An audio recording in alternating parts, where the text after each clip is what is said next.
Okay, during the woodworking off season, which I call summertime, and that's also golf time for me, I ordered this Woodpeckers multi-function router base. Mine I ordered with 10 millimeter rods, and it comes with 1/4 inch rods as well. And it comes in this nice box. And if you were just going to store it in the box, it would probably last you quite a while.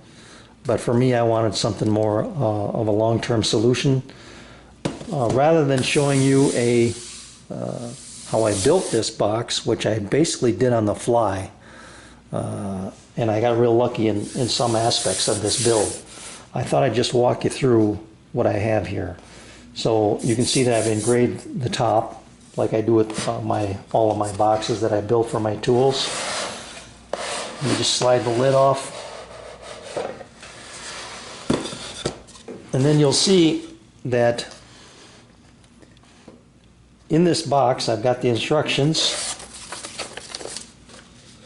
The main part of the jig and the edge guide are on the bottom. The pivot point is under this bridge, I call it, that I built, that keeps it in place and keeps everything from sliding out of these recesses that I've cut into the bottom of the box. So that is made to keep it from lifting out of those recesses. Just a simple little bridge piece. I reinforced it with dowels, got a little carried away there. I need to put a couple dowels in here, I think. This is just butt joint glued. Not under any stress. Probably is overkill if I put dowels in it. But here's the pivot point.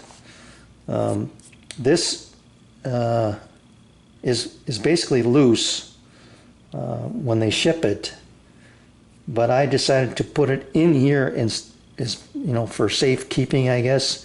And then I just drilled a recess here, and that registers this piece to the base of the box. Here's the main part of the jig. This is just a piece of hard foam that I cut to keep the rods from, when you tighten this brace, they call it out here, when you tighten that down, I didn't want it putting undue pressure on this piece out here. Okay, so then this is the bolt for the handle, which you'll see later. But you can see the recess in here that I cut. It's about 3/16 to 1/4 inch deep, and that holds that nice and secure, keeps it from sliding. This is my accessory box that holds the rods. And here are the mortise pins, they call them, I think. Yeah, these are the two mortise pins. That's a friction fit. Those will not come out, and if they do, you'd really have to slam this box, I think. And then here's the edge guide. That's also in that same type of cutout as the base itself. So that fits nice and snug. This box holds the rods, and this is the part that I got real lucky with. Let me put this, give myself a little table here. When I built this box, I had really no idea what I was doing, except that I wanted to hold the accessories that were kind of rattling around or extra. Here's your handle that connects to this bolt, but then they also send you an extra bolt that they call the short brace bolt, and not sure what to do with that yet, but for safekeeping I just put it in here. And this height when I put this lid on, it just barely clears that handle, and that handle keeps everything from moving around in here this direction. So it just worked out perfectly. I'm very happy about that. So take the handle out. Here's the hex keys that come with it. It just comes with the two small ones. I added the larger one. That fits these hex bolts here that adjust the rods that hold your router in and out for the right diameter. These are held with a couple of rare earth magnets. Then this is cut out on the bottom, 10 millimeter by 20 millimeter, and then half inch by 1/4 inch deep.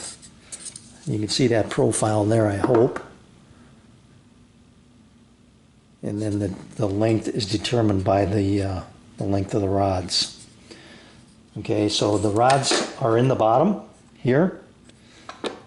And when you put this in there, this will separate the 1/4 inch from the 10 millimeter. Sits in there nice and flush. In goes the handle. On goes the lid. And everything is in there nice and secure. This project was built out of pre-finished half-inch plywood. It's got this more laminations than normal. It's not Baltic birch, but it's not something I would use. This is not something I would have done had I thought of building this box ahead of time. This plywood was left over from a previous project that I did for a gal who wanted to outfit her SUV for glamour camping.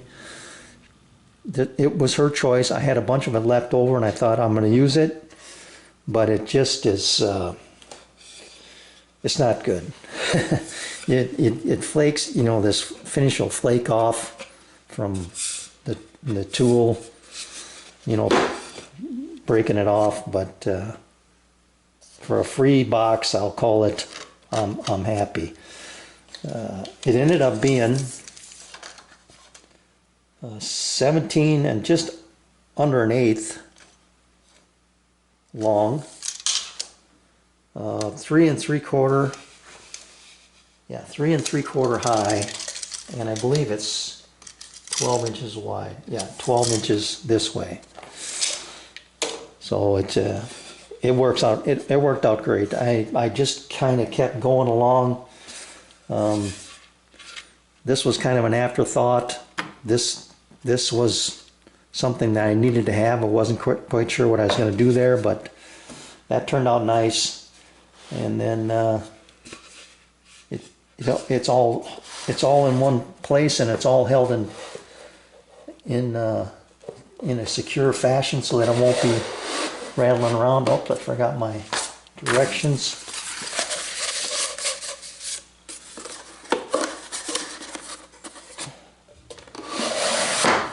So there you go. Nice secure box. Nothing's gonna move.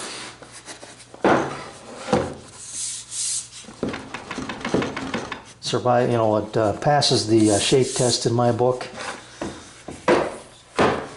But like I said, if I had to do it over again, I would have used this regular old Baltic birch, not this cheap. Well, it wasn't exactly cheap, but this pre-finished plywood.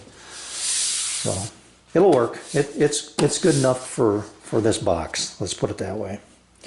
So thanks for watching, and we'll see what's going on with the future projects here during the winter. Skål.